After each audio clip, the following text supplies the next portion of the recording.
because a lot of people have been doing a lot of work in this, and I've been on the outers trying to organise a few bits and pieces. But it sort of seeded back in 2021. Our esteemed workmate Leanne Wood, in front of you there, came up with a great idea around a way of unearthing young people's thinking through a creative process called photo voice. And the focus for this was, we were talking at the time about a new building that we wanted to put together to address homelessness in the Logan region. There's very much a lack of housing for young people at risk in the 16 to 25-year-old age group. And we wanted to do something in that space to make a real dent in that need. And to make it real, to make it targeted and going in the right direction, we wanted young people's input into what that would look like. The focus then sort of turned to a wider consultation around homelessness and what does home look like, or what should home look like. So after initial consultations and meetings with Leanne and a few other stakeholders, we decided it was time to get us some real street cred. And to do that, we met with Dr. Karen Parcel from University of Queensland. And after successfully organising fundraising for the project from UQ and from Anglicare, we enlisted the services of Dr. Rose and Dr. Stephanie, which was one of our best moves ever. And to make the project happen on Anglicare's side, we got Vicky Kelly, Coordinator of Instinct Youth Services in Cleveland, Tanya Locke, who's the Coordinator of Instinct Youth Services in Beenleigh and Markravat, and Tani Ledgerwood from Anglicare's Intensive Bail Support Services, all together, and we started looking at how we would engage young people in this process. We also enlisted the help of Anglicare's practice teams where we could for their input. So from there, I will hand over to the next speaker, which might be who's next? Hands up. It's me. Dr. Thanks, Reese, for the excellent introduction. And before I take it from there, I also would like to acknowledge that we are on unceded land here too, on the behalf of the University of Queensland. And in our case, where we live, work, play, and study, that's the lands of the Yagara and Turrbal people. So I think a lot of the stuff that I was going to give you as a background, you probably know just as well as we do. So youth homelessness and housing affordability are two related things. They can't be separated from one another. And just to give a little bit of context of the magnitude of the problem, Anglicare is, for example, conducting a yearly snapshot where they review rentals and their affordability for people who receive various welfare payments. And in the most recent one in 2024, there would not have been one single rental listing that would have been affordable for a young person receiving youth allowance. And it's not surprising to us then that we see that those aged 12 to 24 years make up a large proportion of people experiencing homelessness, and even more so, people of Aboriginal and Torres Strait Islander background are overrepresented. In that way, what is important for us is not only homelessness, but in combination with affecting young people who are in such a crucial transitional stage in their lives, the detrimental impacts of homelessness really coalesce and accumulate and affect people even more so. So where we're coming at with photo voice, and Reese already talked a little bit about this, is just the understanding that people don't only live their experiences, but they also have a fair bit of knowledge about their experience, that they have expertise, they have important things to say about their lives that should inform decisions and how we produce knowledge that can inform policy and practice. But at the same time, we also know that this is very often not happening, that the young people who are affected by these decisions are often not part of the process of making these decisions or producing research. So photo voice is something that was actually developed in the context of homelessness, and it comes at it from the understanding that you can use photography to support storytelling and to get especially young people to engage in creative activities that will help advocacy work and ultimately, hopefully, systems change. So basically what we're doing is we're seeing this part of a larger drive to acknowledge the rights of the child as enshrined in the UN Convention, that young people have a right to express their views on matters that impact their lives, and that their views are being given due weight in accordance with their age and their maturity. Photo voice is just a vehicle to accomplish that. It's not a purpose in and of itself. So that's where our project's coming in. And Reese has already given you a bit of a background of how it happened, and I would like to just tell you a bit more about the objectives of it. So there was threefold, and basically we're looking for empowerment, understanding, and advocacy. They're all being given equal weight.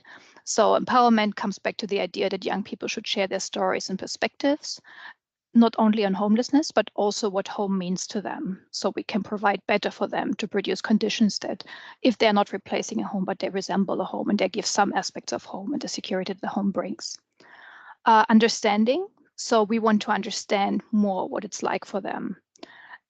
And that doesn't mean that we are presuming that we will always, or that we will fully understand these experiences, but we at least want to produce insights that give us then some idea of what do we need to do to develop facilities that are fit for purpose, and that can feed into the process of right now putting together a proposal for a transitional youth facility that takes the meanings of home for young people into account. And the third component, advocacy, is really then the strength of photo voice, because we're producing something that is not just text or testimonials, but we see something that is visually tangible. And we will get to that in the second part. Rose will show you some of the images and hopefully whet the appetite a little bit for you to either see them at one of the events when they're in display, or check out the online gallery if you haven't done so already. Now, that led to two broad research questions. The first one is, how do young people experiencing or at risk of experiencing homelessness use photography as a way of understanding their experiences and make meaning of home? And the second one related to that is then, how can the photographs and stories from young people inform service delivery, advocacy, and the design of a youth transition facility? And for that is something where probably Tani and Vicky will tell you a little bit more from what it looked like on their end, because as has been said before, it's been a huge collaborative effort. These projects, they don't just happen. It's not just a couple of photographs that are being taken, but a lot of it was facilitated by Anglicare in the work on the ground to set up the project and to recruit and support young people in their contribution to the project. So they employed a deliberate and inclusive approach to participant selection. That means that we were looking for participants reflecting various experiences and backgrounds, and where people also bring a certain degree of enthusiasm to the work, while at the same time making sure that everything needs to be voluntary and consented by the young people, that they have the chance to withdraw from the project without putting their relationship with Anglicare at risk. So the young people that ultimately were recruited in the project were supported through two ASQ in-sync sites, the one at Cleveland and Binley.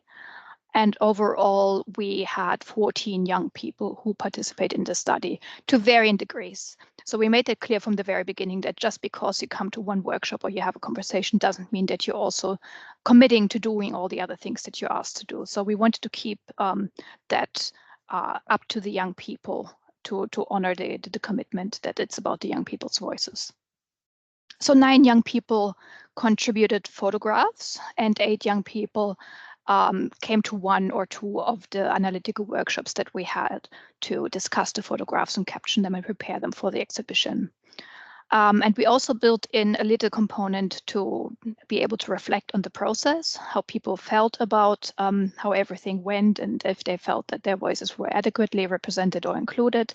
And we had one young person coming back to talk to us about their experiences with the actual research project. Now, it all started with 2 workshops at the beginning, and one of them in Bentley, the other one in Cleveland. And these workshops were really, really crucial for what came afterwards.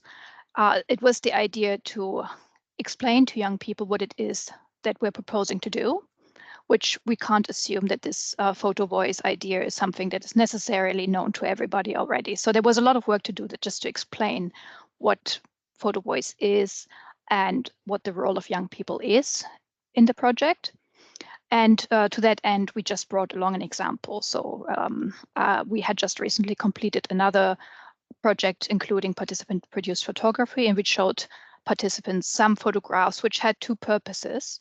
One of it was to show them, to take the pressure off, that we're not looking for photographs necessarily that can go and be put up in a gallery straight away and win arts prizes. We wanted to emphasize the experience and meaning over the pressure of producing something that is visual aesthetics that are award-winning.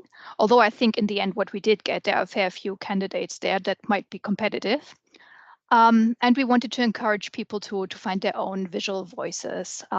We did bring in a very acclaimed professional photographer that helped with the hands-on training and some tips and tricks on tapping into the creative potential of the young people, which my impression at least was that they really latched onto that and enjoyed this very, very much.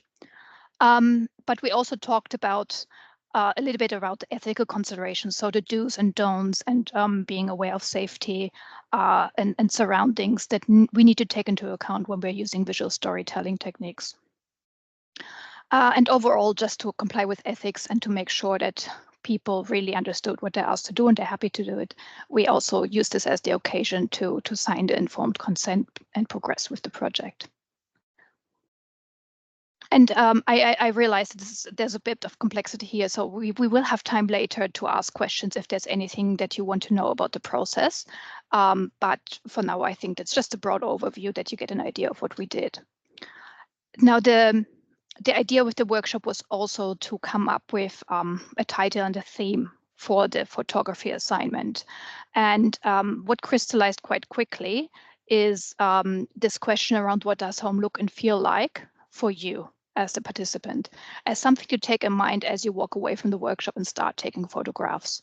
So this one was articulated gradually and then opened up for revision and proposed to the young people, who did not object to making that the guiding prompt for their photography. And with that, I think I would like to hand over to Rose, who will tell you a little bit more about what happened next. Thanks, Steffa. I'll just try and take control. Wonderful. Okay, so let's move on. So the young people went out with their smartphones and their photography skills that they developed at the workshops with the 2 professional photographers that we had. And they were inspired by the prompt and took photos of things that happen in their everyday life that reminded them of what it feels like, what home looks like and feels like for them. I think it was about a bit over a month that they had, and then we invited the young people to come back for, there was 2 analytical workshops. The young people were invited to upload their photos onto Google Drive. And then we did the first workshop in Cleveland, and then there was a second one in Bentley. So the idea of these workshops is basically to work as a group and go through the photographs and do analytical work, the same sort of analytical work as researchers that we do. We invite the photographers to join us as co-researchers and really engage quite deeply, really, with the photographs and the concepts that the young people were playing with. So if these workshops, none of the young, or not many of the young people had uploaded them onto Google Drive, so we spent a bit of time at the beginning uploading them onto Google Drive. We had Anglicare staff, they were there supporting the young people, but they stayed out of the room. So it was just Steffa and I and the young people together doing these analytical workshops. And the young people were provided food, and they were provided reimbursements for honorariums to value their time and their perspectives. Really, that's what that's all about. So we came together. We also had conversations about informed consent. So young people gave informed consent before at the introductory workshops that Steph was talking about, before they went out and took their photographs. But informed consent is a really ongoing practice. It's not something that we take once and then we assume it continues for the rest of the project. It's something that we constantly revisit. And so we revisited it again before the beginning of the analytical workshops, just to check in with everybody and make sure everybody was okay with what we were about to do and were comfortable with it, but also to get their informed consent to record the workshops. In this particular instance, we did have a young person who didn't want to be recorded. And not just I don't want my contributions to be in part of the transcript. So they didn't want to be redacted. There was no recordings at all. And I'm highlighting that for two reasons.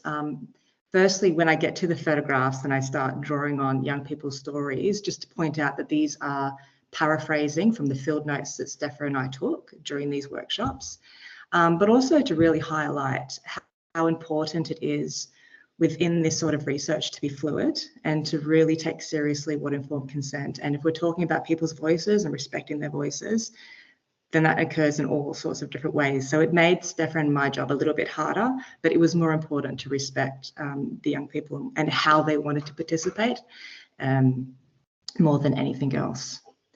So in these workshops, basically we have an acronym and a set of questions that help guide us through the photographs. So we would pick a photograph at a time. We would, they used a projector of sorts. I think Reese had to come in and help us with it because Steph and I had no idea what we were doing. And it went up on the whiteboard, and each young person took it in turns to introduce the group. This is my photograph, this is what it is about. And then slowly as a group, we interrogated and unpacked the photograph together.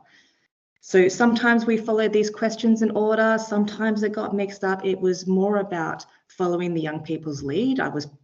Steph and I were purely there to facilitate, and it was about them having a conversation amongst themselves about what was this photograph, what does this mean in terms of how do we think about home, experiences of homelessness, and the like. So really emphasizing here that, again, it's about the young people and how they're making sense of it, and our role is to follow them and support that rather than rigidly following a set of questions. So to give you an idea of what that looks like, I've got a work example. Here we go.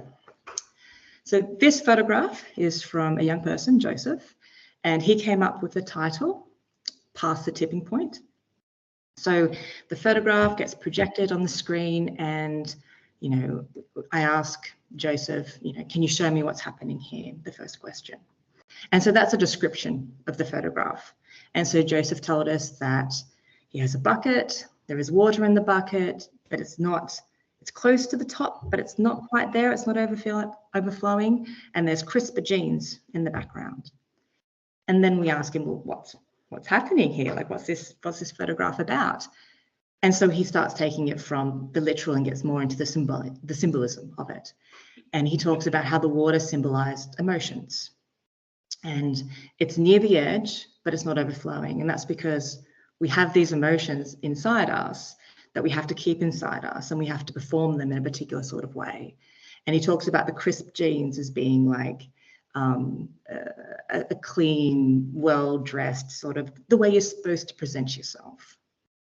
And then we move from Joseph's understanding of the photographs, and we invite the group of young people to come into the conversation, and what do they see and what do they think? How does this impact our lives? And so we go from Joseph's individual story to other people's interpretations of that story. So for the group, for this particular story, there was a lot of conversation around having emotions that aren't socially acceptable and having to hide those emotions and acting in a way that makes other people comfortable and not necessarily being true to themselves and how they feel and what's going on for their lives. So they talked about the difference between what they need to do and how they need to feel and what they're allowed to be. And in the last often with the last 3 questions, because you kind of start with the individual and then each question kind of takes you out, and from the micro going out to the more macro issues, the more social issues. And those questions about how do we educate people, what do we want to do about it, often they kind of get quite muddled. And they did in this conversation. And the young people started talking about, well, what emotions are we trying to hide? And they talked a lot about anger, and they talked a lot about rage, and they shared a little bit. There was no oversharing in terms of really, I suppose, putting themselves into vulnerable positions and sharing too much of their story. The young people were very, they took charge of their stories, and they knew what they wanted to share and what they didn't. And Steph and I had no concerns in that sense. But they did talk about, you know, one person in particular, I can see her very clearly saying, I'm angry, and I'm angry at my dad. I'm angry at what my dad did to me. And so the question is, well, what do you want us to do about it? And her answer was, I want a rage room. I want to be able to express these feelings and get them out of my body. Because this society might not want me to express them, but I need to. So that's an example of how we worked and through the process of analysing these photographs to get them from the literal of what's happening to expanding into more social structural issues of what's going on, which is exactly what we do as researchers when we do an analysis. As Steph has said before, when we get to the end, if you have any more questions about this, please feel free to ask. So after the first 2 workshops, actually, no, sorry, it was at the end of the second workshop, we asked the young people, do you have any sense of a way to categorize these photographs and the things that we've been talking about into sort of themes or threads? And the conversation started with the young people, and then Steph and I later on clarified them into 3 neater categories. And the first one is living and feeling at home. So this is a photograph as an example of this kind of theme or thread around living and feeling at home. And it's called The Mess Can Wait by Harmony. So for Harmony, when she talked about this photograph, she really got into the nitty-gritties of pointing out, look at that Chinese container, look how you can see the fork in there, look how you can still see the food. She talked about how she put the cup in a certain position and made sure that you could see the lip marks on it, and you could tell that it had been used and it hadn't been washed. So for Harmony, the way that she positioned the objects in a photograph, the way she set it up in the perspective was really important part of her explaining, you know, what's being shown here. And I highlight this photo because it's very literal, and we'll see with the other photographs that we get a little bit more abstract.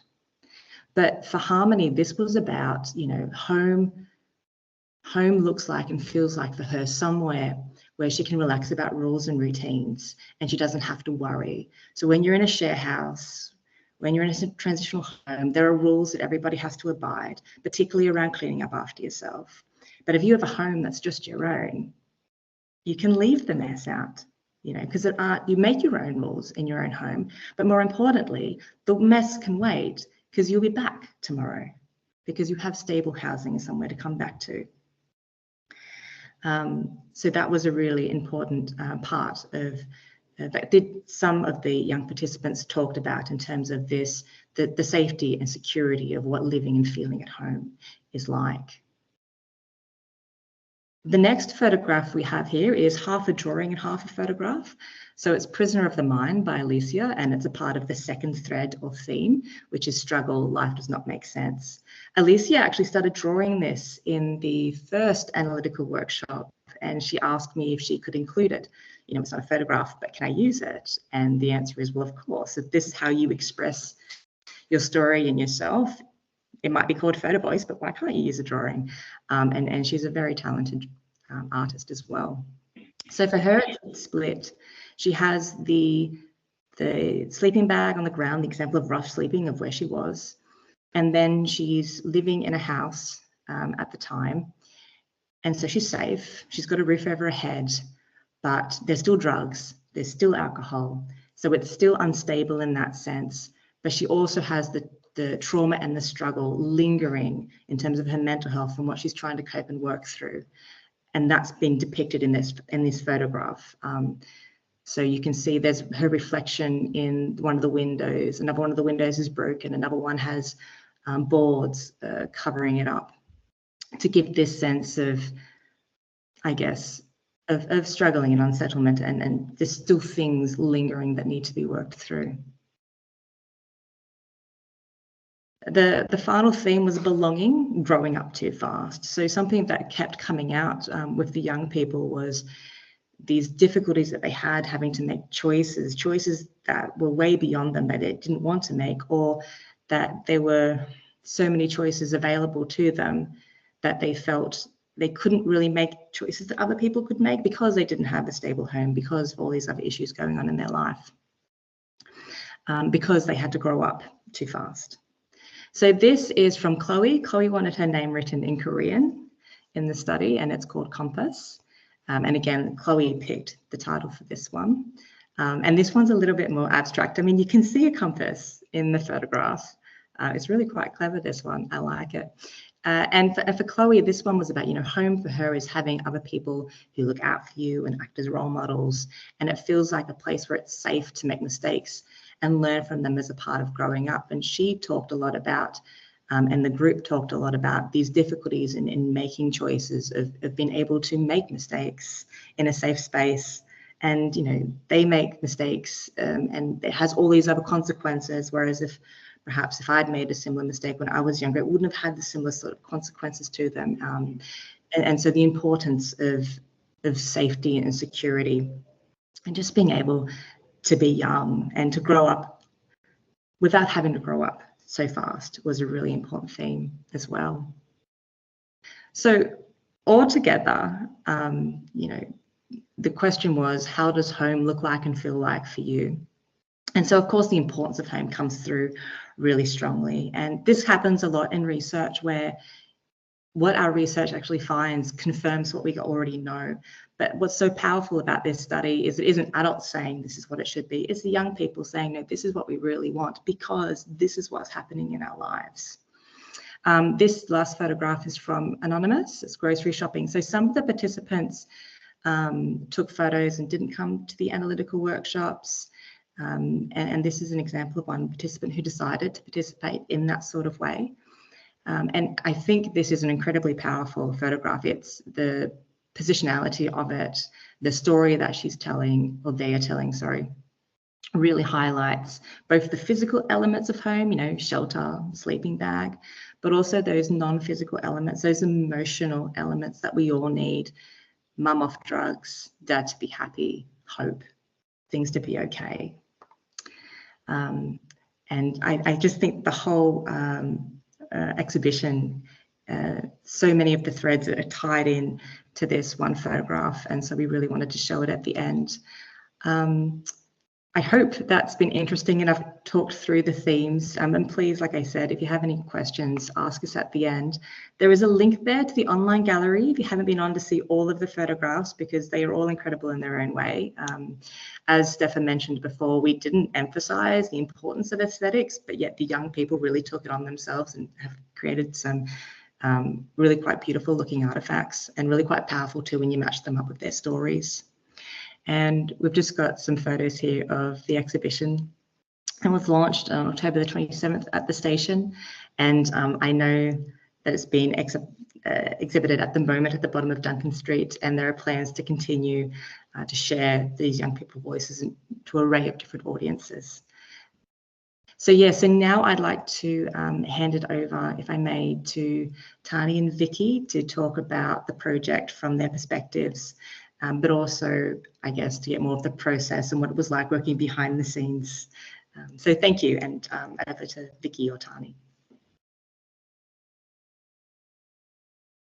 Vicky, you can go first if you'd like. Yeah, happy to do that. Thanks, Tani. So hi, I'm Vicky. I am coordinator and a caseworker down here at Cleveland InSync. So we work with young people who are homeless or at risk of homelessness, hence how we came to be involved in this process. When we were first approached to become involved in the Photo Voice project, to be honest, there was a bit of reluctance. We're pretty busy down here, lots going on in the youth homelessness sector. And so while it seemed like a good idea, we as caseworkers just weren't sure that we would be able to give the time up to do it properly, and whether or not it would be worth it. And let's be honest, sometimes getting a bunch of teenagers task is a bit like herding cats. But we were excited to be invited and decided that we would work together to make it happen. And so logistics aside, it did happen, and we did feel that it was a really overwhelmingly positive experience for both the young people and the staff that were involved as well. Yeah, so it was quite time consuming and there was a lot involved. Because InSync is split into 3 services, so I'm here in Cleveland, and then there's also Mankravat and Beenleigh. So we had to juggle the need to get the young people from the different sites all together in one space. So that, of course, involved making sure that staff were able to transport them around, to drive them to and from.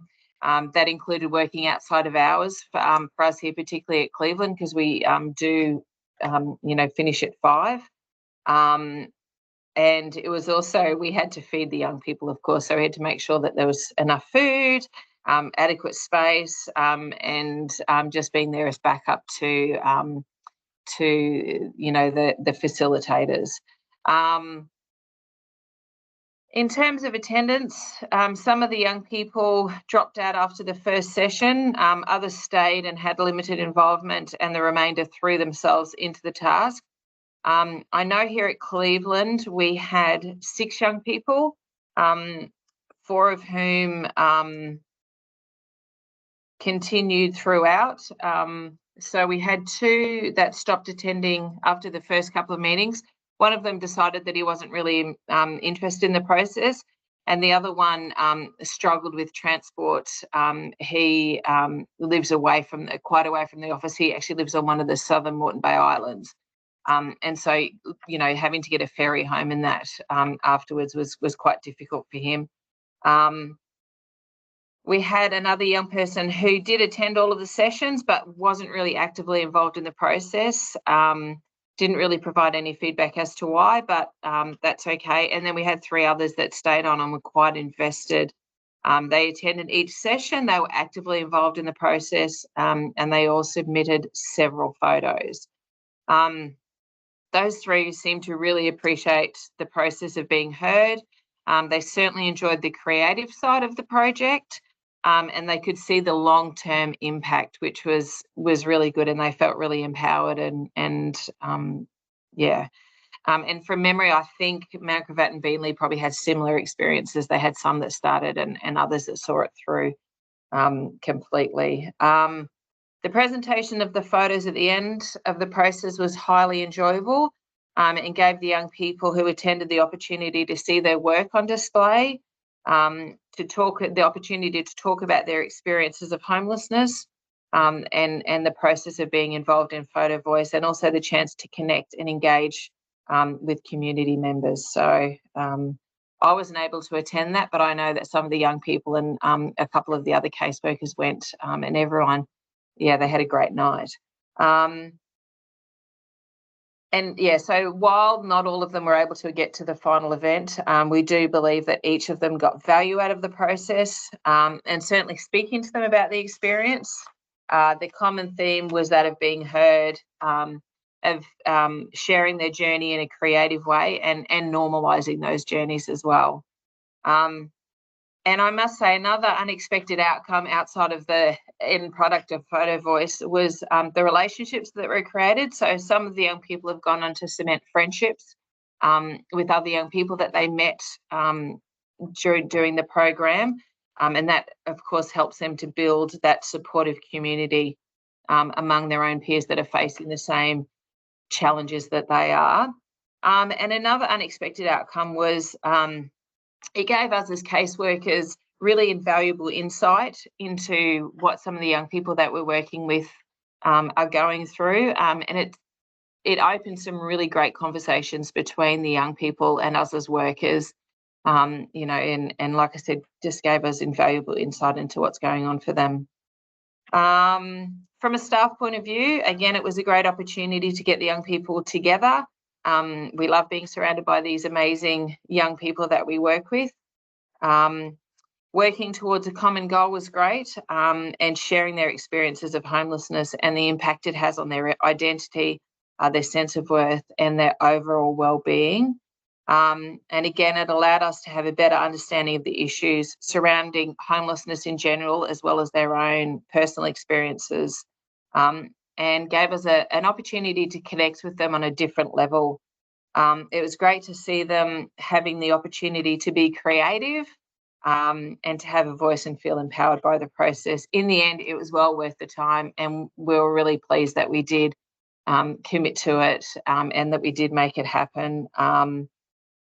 Yeah, and just general feedback from both staff and young people was that it was a positive and enjoyable opportunity, and the fact that it may result in some constructive change and some good outcomes in terms of the new build, and that some of their ideas and experiences may be taken into account.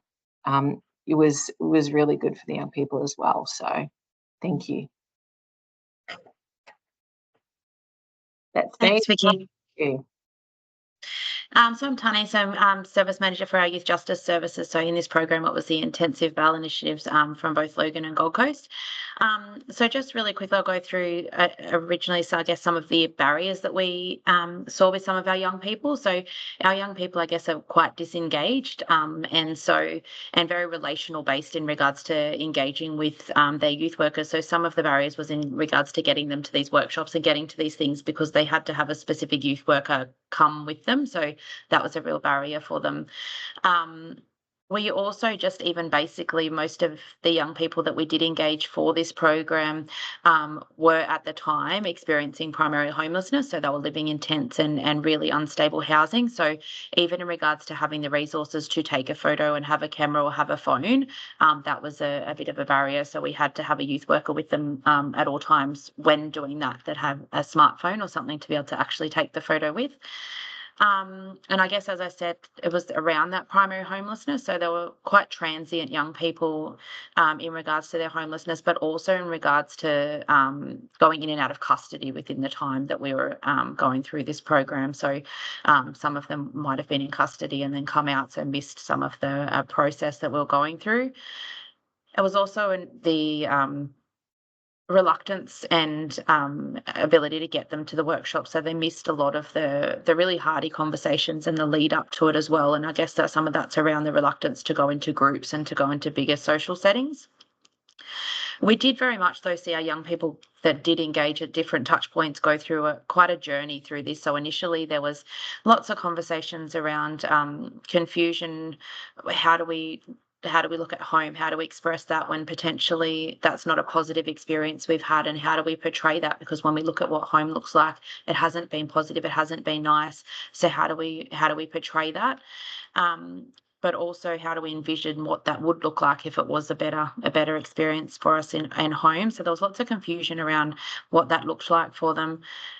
There was also lots of shame involved. We found once we unpacked things, our young people that were experiencing homelessness at that time, homelessness is very much hidden. So where we look at where we even position them when they're in their tents within community, it's in places where they're not seen by people because they need to remain hidden, otherwise they can't stay there and they get moved along. So homelessness is always taught to them through society as it's something to be shameful of, it's something that needs to be hidden.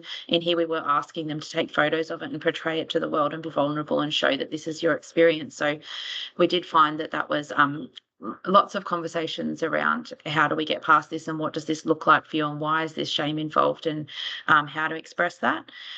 As Rose spoke to just previously around some of the anonymous photos, some of them were from our service. We did do lots of unpacking in what that was as well. And some of that came down to our young people who engage in offending behaviours are often portrayed a lot in media without their consent and are portrayed a lot through social media, through news, and never really in a positive light. So it seemed to us to be very much a way for them to have some form of power and control around where we're willing to tell our stories, but we actually want some power and control around. We don't want this to be known as who we are. We want to be able to remain anonymous and tell our stories, but keep that to ourselves around who we are. Some of, I guess, the unseen positives that some because we didn't get to go to the showcases and to the exhibitions that people might not have seen was, I guess, some of those really hearty conversations that we had. But probably just a real sense of pride that our young people experienced when we were able to just show them photos of the exhibition, and we were able to share with them how it was being shown. And to have artwork of theirs shown in this sort of space is really something that they would have never experienced, or never thought that someone would want to see what they've done or want to see what they've heard. I guess many of our young people are in a space where they feel like they're not seen by the world. They're hidden away. They're seen, not, their voices aren't heard. They're not seen. For them to be able to see that people are looking at what they're trying to express was really, really powerful. And despite the fact that they didn't get to go to the showcases and to the workshops, they very much still shared in that and still felt that sense of pride and positivity. So that's some of our experiences so far.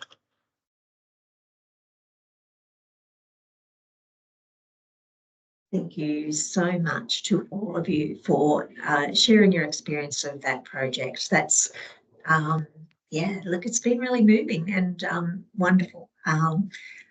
We are really running close to time, so I'm not going to open the floor to questions, but I'm sure people have got many. Please contact us afterwards or pop them in the chat, and we'll make sure that we then redirect those to the speakers. We're going to move on really quickly. And I'd like to introduce Dr. Chase Sherwell, who is a research fellow at the UQ Learning Lab and principal research technician for the Compassionate Mind Research Group in the School of Psychology at UQ. Chase is going to talk about, as I said, a new project aiming to co-design a novel compassion training program to help with stress and burnout for staff.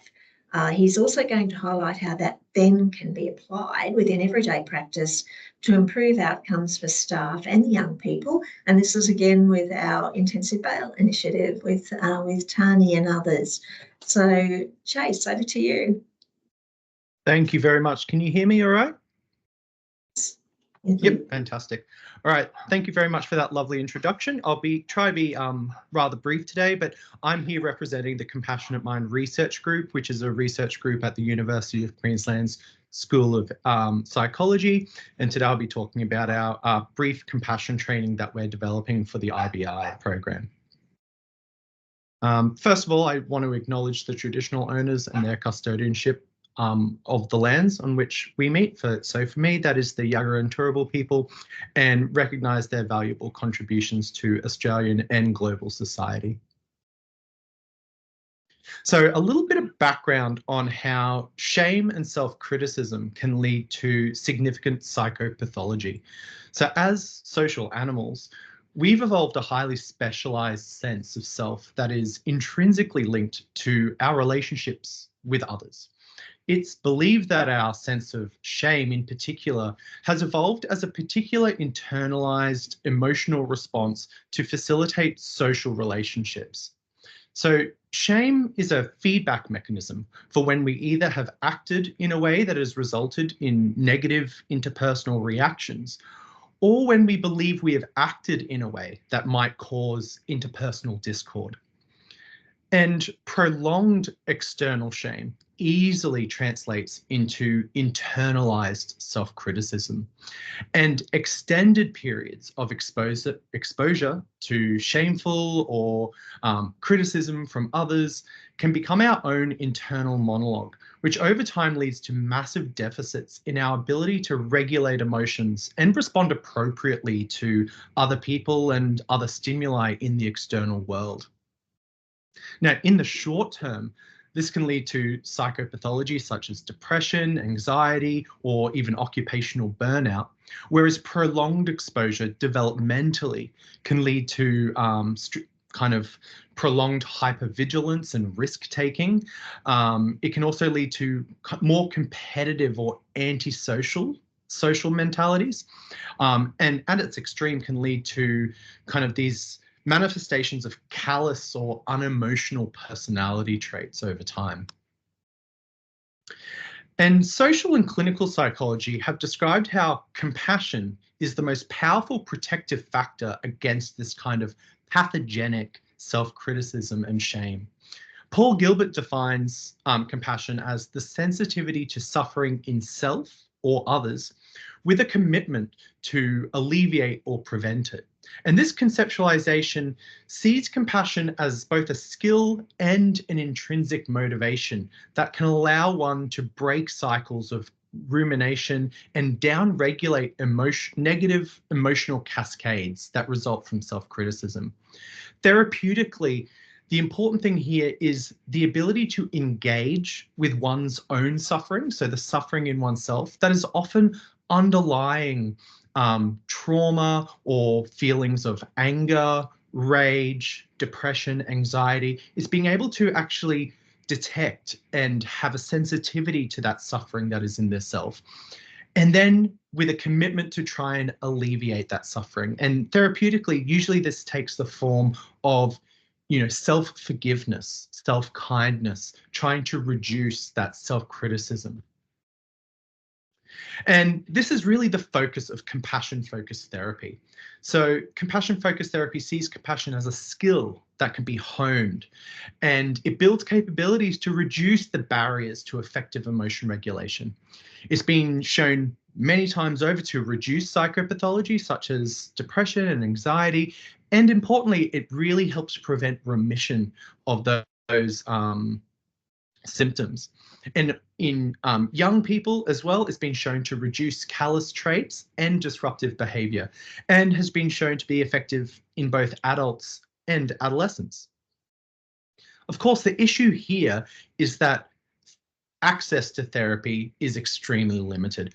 Only about 14% of people in Australia who seek support actually end up receiving professional mental health support.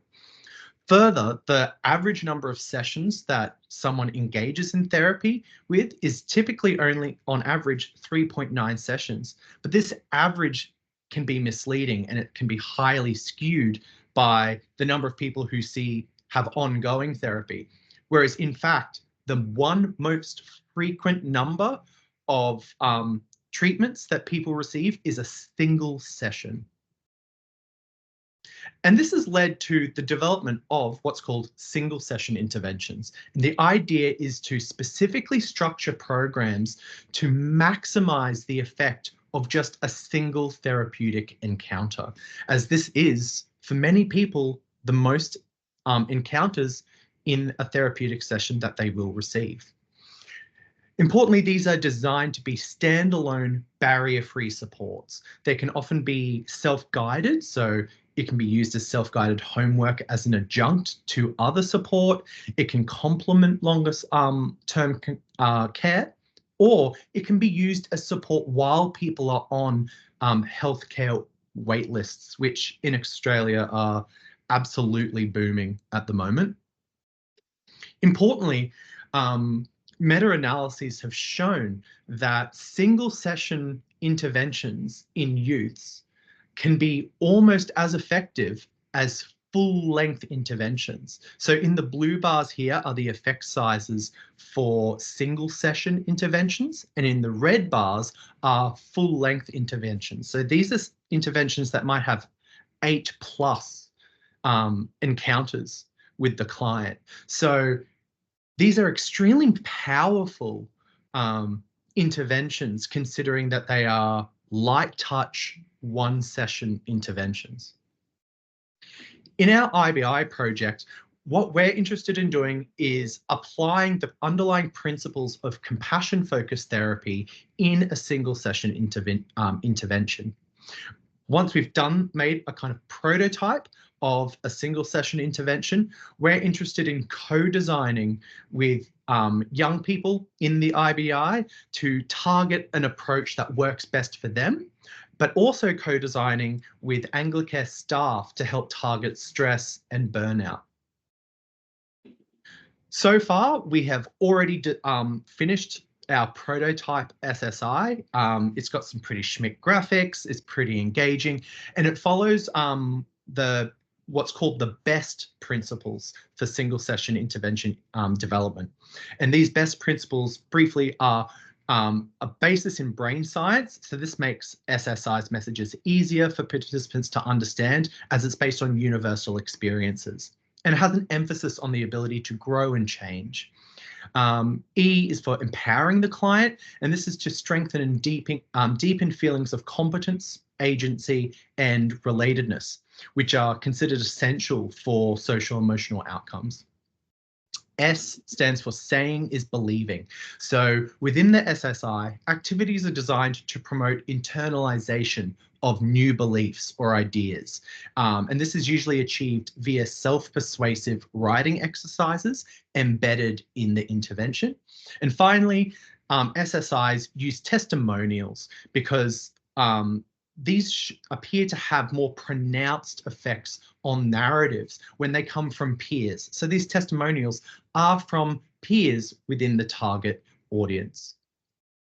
So as I said, we've already created our prototype compassion-focused single session intervention, and we've already begun qualitative interviews with IBI clients to understand their perspective on what compassion is. Our next steps are to then disseminate the prototype SSI to staff and clients within the IBI and collect their qualitative experiences around the messaging and the language used. And the idea here is we want to have a generalized framework of a shared language between both staff and clients to facilitate ongoing conversations from the learnings that people might get from these SSIs. In the future, our big idea plans are to look at the longer term outcomes from single session intervention implementation in staff and clients in the IBI and develop a larger framework where SSIs can be adapted for other clientele groups and other services in Anglicare. So that's it from me. I'm just representing a much larger group. So I'm representing today Associate Professor James Kirby, who is the head of the Compassionate Mind Research Group, our PhD candidate, Dylan Maloney-Gibb, who some of you may know. This is really his brainchild, his passion project, and he's doing the majority of the legwork here. So, you know, massive props go out to Dylan. Also, Dr. Sasha Lin, who is a clinical psychologist and education expert consulting on this project, and of course, our partner at Anglicare, Tani Ledgerwood. Thank you very much for listening today, and please feel free to forward on or ask any questions, time permitting. Thank you. Thank you so much, Chase. That was a fantastic teaser for a bigger project, and we will look forward to a much longer presentation later in the year. I just want to say thank you so much. Just looking at the time here, unfortunately, we don't have too much time for questions. We will be following up soon with a link to the recording. So please, you know, if you've got comments, if you've got feedback or questions, please make sure that you pass those on. It's been, I've really enjoyed today's presentations, and just would like to say thank you so much to all of you. It's been great working in partnership with UQ and a whole range of different levels. We're looking forward to the future as well. So thank you again, and we hope to see you at future webinars. Thank you all. Thank you. Thank you very much.